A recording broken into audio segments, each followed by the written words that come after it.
En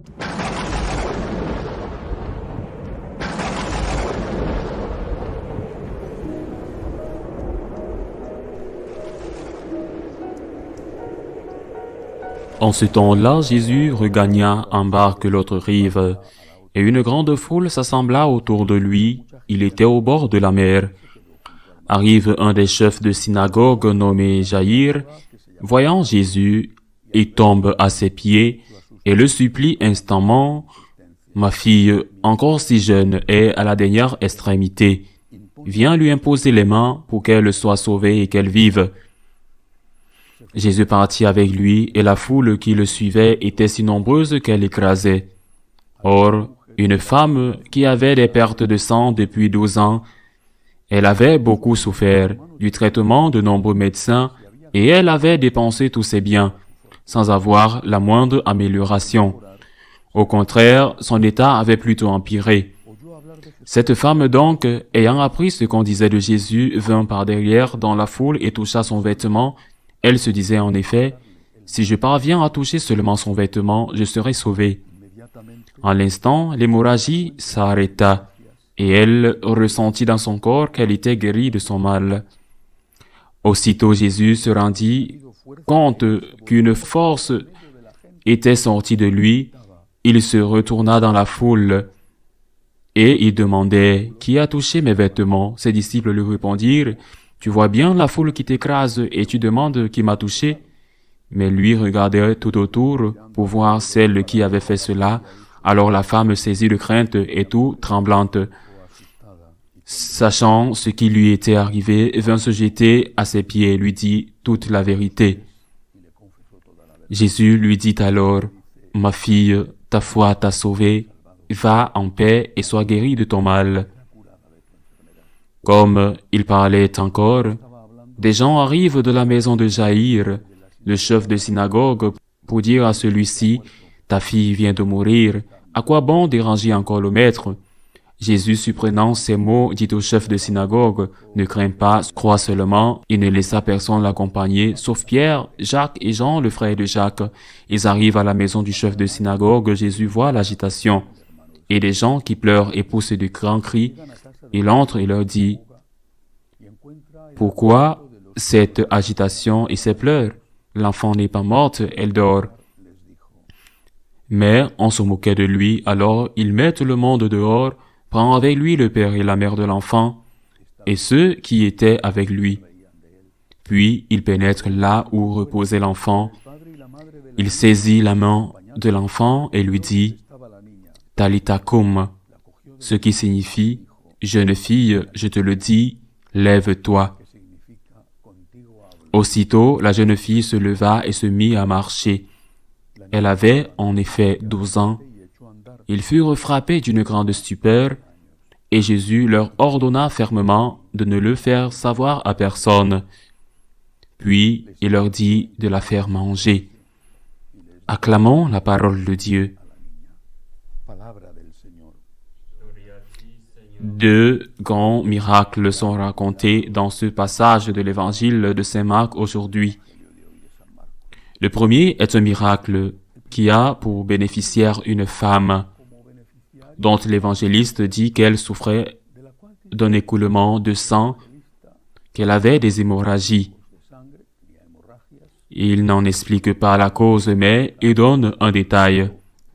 Il dit, il y avait une femme qui souffrait d'un écoulement de sang depuis 12 ans. Elle avait beaucoup souffert de la part des médecins et avait dépensé toute sa fortune pour cela, mais au lieu de guérir, elle avait empiré. C'est un fait historique, mais c'est aussi un signe, c'est un symbole.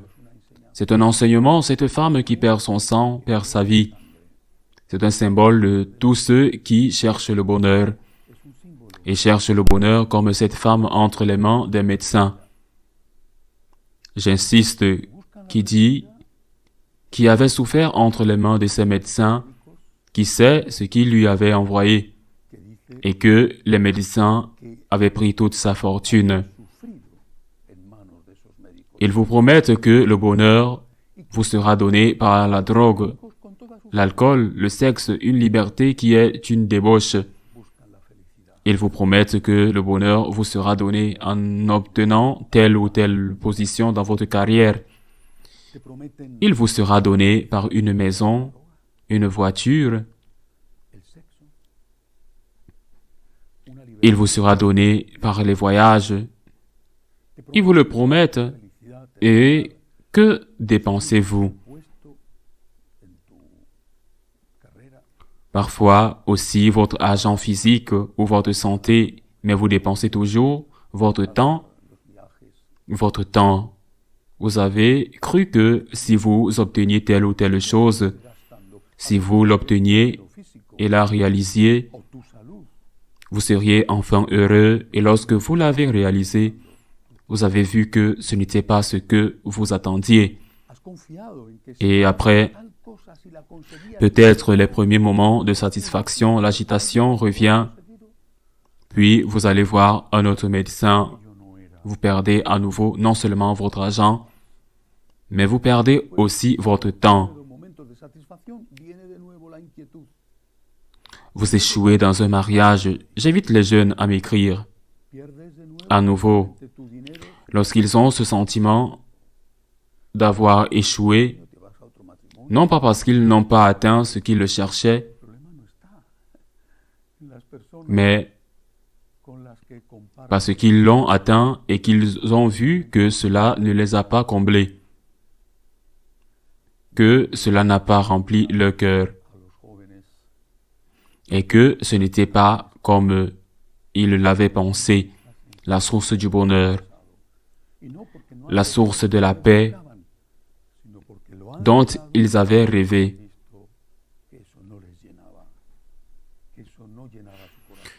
Un deuxième miracle dans ce cas, ce n'est pas un malade, c'est une jeune fille, une adolescente de 12 ans, qui vient de mourir. Elle est morte, notre Seigneur lui dit, « Lève-toi, jeune fille, je te le dis, lève-toi. » Et il la relève, notre Seigneur a fait plusieurs miracles de résurrection. Par exemple, celui du fils de la veuve de la ville de Naïn.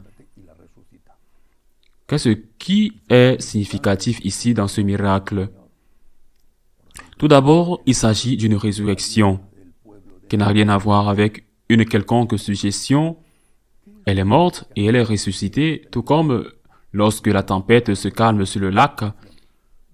Il n'y a aucune suggestion d'aucune sorte, parce que la mer ou le vent ne se laissent pas suggérer. La jeune fille est morte. Elle est ressuscitée. Le Christ a le pouvoir sur la mort et il y a aussi la vie éternelle. Mais ce qui est peut-être significatif, c'est que les gens ont dit à la jeune fille qu'elle était morte, qu'elle était ressuscitée et qu'elle était morte. C'est que les gens ont dit au père et à la mère de la jeune fille, ça ne sert à rien, il n'y a rien à faire, tout est perdu. Pourquoi prier? C'est-à-dire, pourquoi demander au maître? Ils ont dit, ne le dérangez pas. Pourquoi prier s'il n'y a rien à faire? Et pourtant, Jésus fait le miracle et dit seulement à la famille, vous devez avoir la foi. Si vous avez la foi, le miracle peut s'accomplir. Ne vous lassez pas de prier. Même s'il semble qu'il n'y ait pas de solution, même s'il semble que tout soit perdu, ne vous lassez pas de prier. Avec humilité et insistance, ne vous lassez pas de prier. Et ne vous lassez pas, bien sûr, de rendre grâce pour cette foi, pour tout ce qui vous a été donné auparavant. Et même pour vos propres difficultés qui, si vous êtes unis à Dieu, vous font plus de bien que de mal. Même si elles vous font souffrir, le miracle s'est produit. Et il se produit. Peut-être que ce qui manque, c'est la foi en nous. Ne vous lassez pas de prier. Ainsi soit-il.